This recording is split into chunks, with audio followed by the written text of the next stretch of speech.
Today we're talking about a game that I honestly didn't think I would make a video about today. Cyberpunk 2077. So I just finished watching the Cyberpunk show on Netflix, and that show is absolutely fantastic. I love that show. I loved every character. I loved the music. I loved the atmosphere. Anyway, that game is fantastic. The only downside to that show is that there's only 10 episodes. I wish there was a 24 episode or even a 12 or maybe 3 seasons, or I swear to God, if they don't make more seasons, I'm gonna be super upset. I finished the show and I was like, you know what? I need more Cyberpunk. So I decided, you know what? Maybe now is a good time to play Cyberpunk 2077. Oh boy, was I in for a treat. I was a day one buyer and I hated it. I couldn't launch it.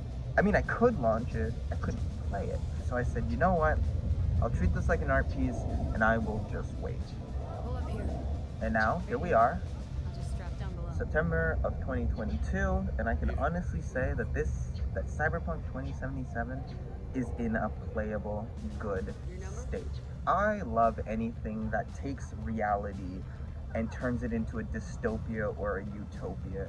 Cyberpunk is the dystopian version of capitalism run wild. Technology has absorbed itself into the human body. People are augmenting themselves. It is everything that I want, but everything that is wrong with the society. Cyberpunk as a world is, and it's played so well in the game, it shows the corporate greed of this city, where if you are not a part of a corporation, or if you're not a part of a gang or a group of people and you're just a lone writer, you are basically worthless. Minor spoilers for just a little bit, just a tiny bit of spoilers. Cyberpunk is about she or he. You can choose your character and there's an intense customization list all the way down to your genitals. Never seen that in gaming before, but they allow you to change literally everything about your character. If you want your character to look a specific in a certain way, think the Skyrim model, but more in depth. You are playing V. V is you can choose 3 types for her. You can be a street kid, you can be a cybercorp, or you can be a nomad, a living off the land on the outskirts of the city. All 3, honestly, the only downside to the storyline is that even though you're on all 3, technically there's only one story. You play as whichever one, and somehow you wind up in the same situation as if you were a street kid, or if you were a corporal or a nomad, which is, I really wish there was 3 individual storylines tailored to each playstyle, but unfortunately not. You, as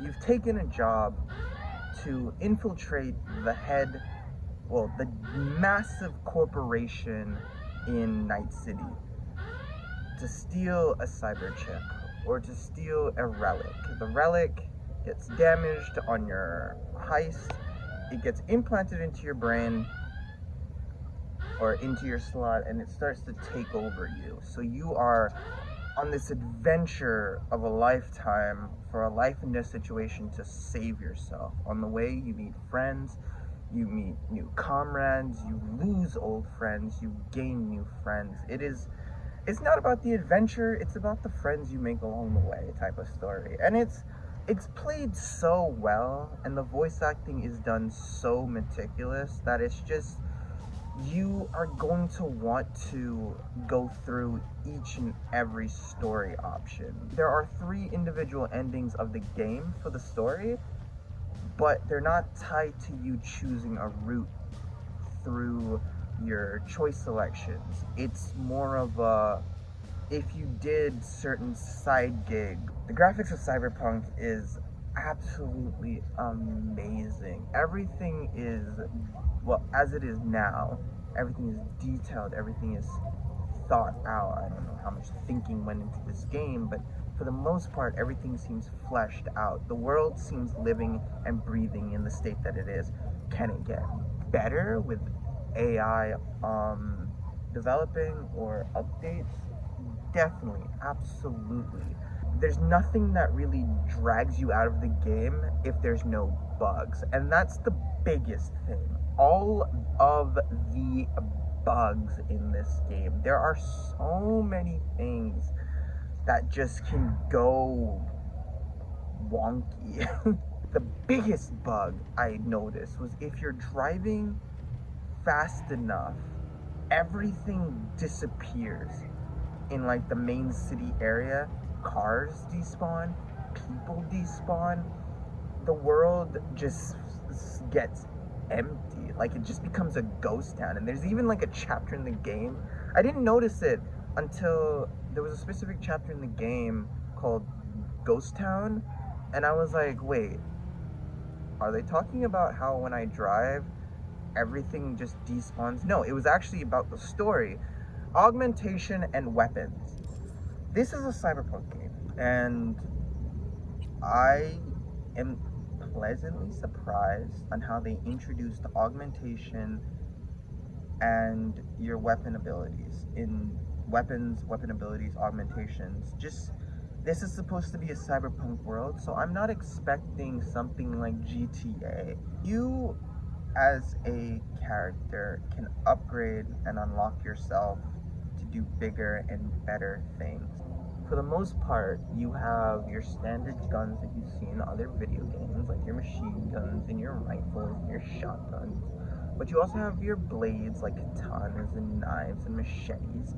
And then you have your unlocks, which allows you to use a bigger and heavier weapons. So you have your basic weapons, and sometimes you might see this really unique and rare weapon, but you don't have like enough body for that, or you don't have enough intellect for that. One thing that I truly appreciate, bathrooms. You are allowed to flush the toilet and take a shower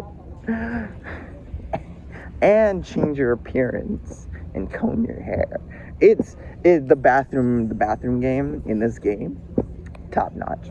We are coming up to a year on making these videos. I don't know, can't remember. I gotta look up when we actually started. Like and subscribe if you are enjoying these type of contents. And next week, I will see you next week. Thank you guys. Love you. Bye.